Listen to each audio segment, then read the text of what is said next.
foco central era, primeiro, garantir que houvesse coesão entre as várias alas do partido. A gente está falando de um partido muito fragilizado, que se fragmentou ao longo dos últimos anos, que não lida bem com certos temas, que divergem em muitas agendas, e era uma grande preocupação se seria possível colocar as diferenças de lado e pelo menos estabelecer uma união em torno do nome de Kamala para não fragilizá-la ainda mais e favorecer o seu oponente. Então, isso foi uma preocupação e foi algo que os democratas conseguiram entregar. A gente pôde ver durante os discursos uma variedade de representantes dessas diversas frentes, todos eles ali endossando, reverenciando a candidatura dela. Também foi uma oportunidade para trazer à tona, de novo, colocar no palanque, dar visibilidade a figuras, a lideranças, né, que eles inclusive lá nos Estados Unidos chamam de superdelegados dos democratas, ex-presidentes, ex-primeiras-damas, figuras que têm muita credibilidade e que emprestaram ali o seu prestígio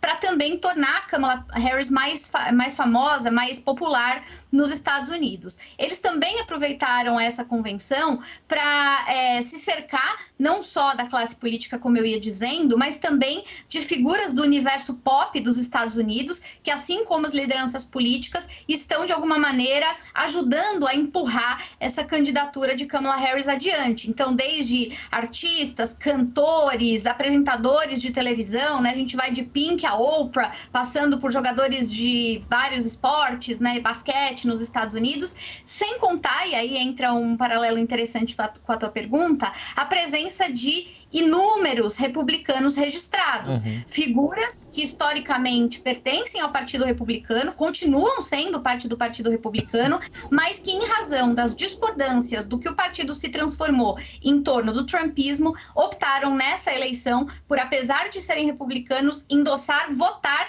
e fazer campanha por Kamala Harris. A gente teve vários deles, inclusive, discursando na conferência.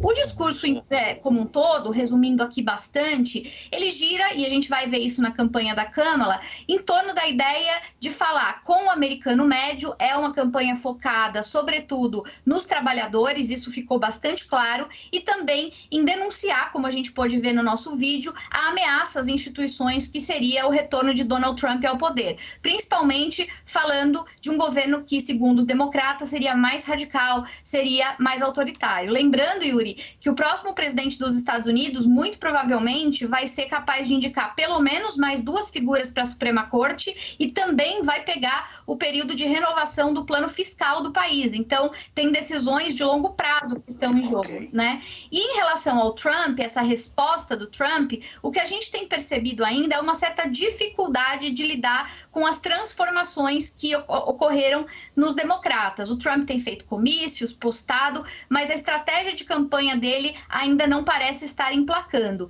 E aí, para concluir, é nesse sentido que o Kennedy Jr. entra, porque o Donald Trump, na sua convenção, por exemplo, em julho, não teve grandes padrinhos políticos, nenhuma grande figura do partido esteve presente, ele não foi endossado por ex-presidentes, como, por exemplo, o George Bush, né? E agora ele tem a oportunidade de levar consigo para o palanque uma figura que era democrata, que está descontente.